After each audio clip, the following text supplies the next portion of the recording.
I feel that it plays into white's hand. Clearly, Magnus is hoping to go knight h6 and knight f7. g5.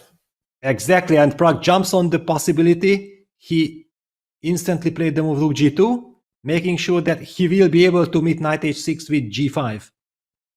And a very risky move, followed by an incredibly alert reaction by Pragg. Knight h6 is met with g5, and you need to play it now, because if the knight gets back to f7, then black institutes that clamp on the g5 square. And the worst case scenario for white is if you allow that knight to reach f4. That is the promised land. You have to open up the position in order to prevent that from happening. This position is going to keep sharpening up, especially if Pragg carries out the g5 pawn break, which seems very likely given what he's just played. Exactly, I think this is what he had in his mind when he opted for g4. Can we talk about mutual hallucination or believing each other that the possibility of knight g8 to f6 was somehow missed by both players? Sometimes in the heat of the battle it can happen. And f6, rook g2 on the board. Now white has everything under control. One can forget about g4 being a question mark. g4 was a very good move if black had to play the move f6. And Magnus can't stop the progress of the pawn by playing g5 himself, because the medicine is way worse than the disease. That would create a massive hole on f5. White could play knight d6 or knight e3, and knight d6 would carry a double attack on the b7 pawn and the f5 square. So Magnus will have to allow Pragg to open up the king side with g5. He's investing a lot of time here. He's down to play g5 here and launch an all-out assault on that g6 pawn, which will be made a lot more vulnerable by the fact that the g-file will open up. Yeah, however he's posing, he's not blitzing out. We assume that he will be very happy that he gets the chance of playing g5. And g5, f take g5, rook take g5, knight f7, that's the move that also gives black a lot of stability. The knight comes with a tempo, hits the rook on g5, and the rook falls back to g3. As you indicated, there will be a pressure on the g6 pawn. Also, this knight d6, knight f5 ideas are there, but things are heating up. g5 on the board. Yep. And we have that position. Takes, and knight f7. As you were just showing, Peter, the or g5, and it drops back to g2. And I thought that rook g3 made a little bit more sense, but maybe Pragg trying to bring his rook all the way back away from the influence of black's knights.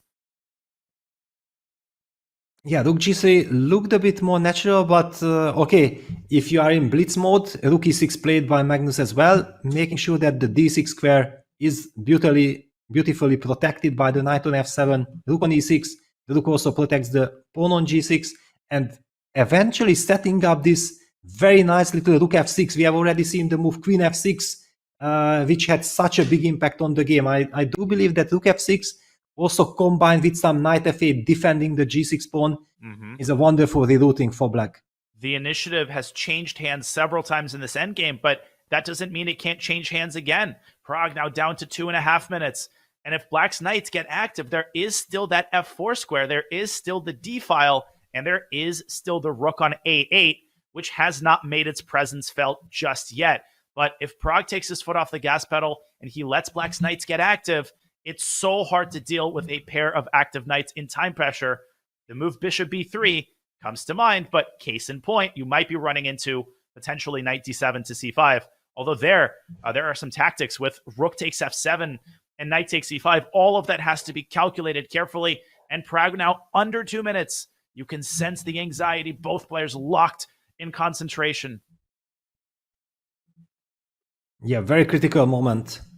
It's if someone just looks at the evaluation bar and sees 0-0, he does not get the sense, the real feel for this position. This position has so much spice. There is so lot of finesses. Very crucial decisions for both sides in the next couple of moves. Rook d2 hitting the knight directly. The knight can move, but Carlsen could also meet fire with fire. He could slide his rook to f6 nonetheless, and he does. And he offers an exchange of rooks that seems to be in black's favor. Sensational play. Basically, rook e6 was connected with this rook f6. He had to force it at the rook move, rook d2, which hits the knight, will be met by rook f6. Everything else would have run into some tactical issues. Amazing play by Magnus. And Pragg now down to a minute on the clock. He's suddenly down 2 minutes, which could become really important as this endgame continues to sharpen up. White has several ways to keep the rooks on the board. He can double on the d file. He can play rook f to d1, but then you have to reckon with the black knight getting super active on c5, and White's king is not entirely safe. The rook from a8 could later on, it could slide to the h file and start exerting pressure on h2. 40 seconds for Praggnanandhaa as he exchanges rooks, tries to simplify the position, and I like that decision.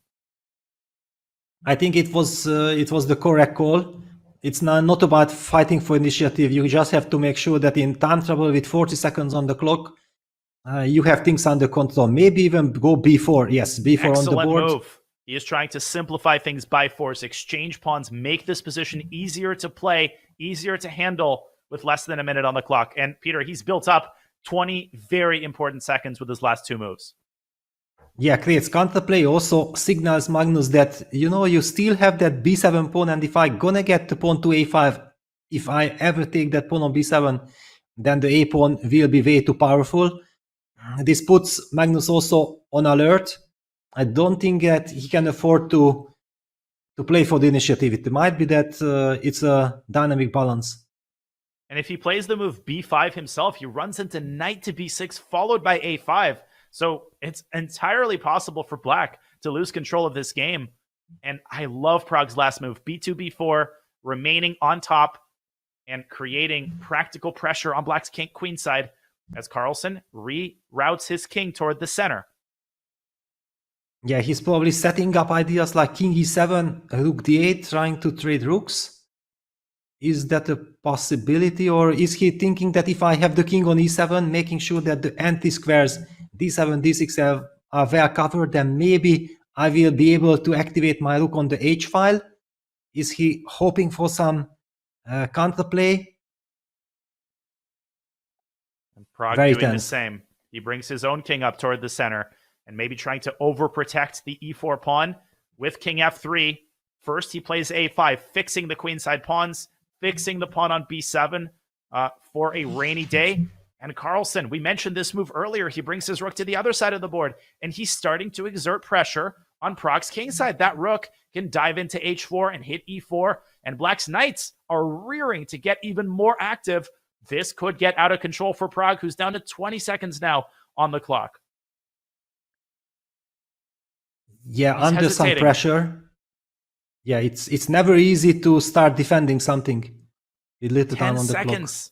He's got to move, and he does get 10 seconds added to his clock per move, but the situation starting to deteriorate just a little bit. Knight h5. Uh-oh, and the knight getting to f4. This is getting scary for Pragg. The king g2 move was very unfortunate. Now he has to sidestep from the fork. King g1 played. Knight f4, Magnus sensing the moment, and the other knight can jump into g5, creating fork threats, maybe even some mate threats in some situations. Uh-oh. Just in a couple of... And Pragg down to 8 seconds. And look at the speed with which Carlsen is moving. Every piece becoming more and more active. The rook coming into h3. It can drive into c3. And suddenly there are all these forks that Pragg has to keep in mind. He's got 6 seconds. And a6, a very panicky reaction as he gives up a pawn. Yeah, it is a panicky reaction because knight a5 can be met by rook c3. Also, bishop a4 can be met by rook c3, knight g5. All this combination of forces seem too much to handle. Knight g5 might be crushing because if white takes on e5, black's king just moves up to e6, forces the knight out of e5, and then knight f3 will fork the rook and the king. And Magnus doesn't see it. He plays rook c3, but knight g5 now is even stronger. And he plays it. And this is almost over. This is over, yes, because knight takes c6 can be met by rook takes c6, bishop c6, knight f3 fork. Pragg in a lot of trouble. Knight f3, the knights are running amok. White's counterplay on the queen side has not amounted to anything. And Carlsen has left himself with 3 whole minutes on the clock to figure out the last couple of touches here. Black is completely winning here, but Pragg will continue to fight until the last drop of blood. He tries to get the rooks off the board, but Carlsen can play rook a3, and there's got to be some sort of a checkmating mechanism here. Knight h3 and rook a3 wins the game. It wins a piece. Exactly. And Magnus pauses because he knows exactly that, yes, this is it. Let me just be precise. And yes, on the board, knight g5 to h3 check.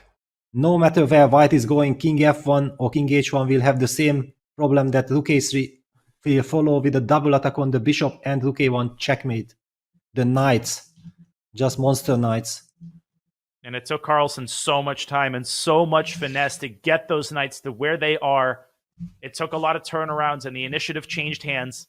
But Carlsen laughs last, and he will laugh longest in this first game. He will just move his king to f6, getting away from the checks.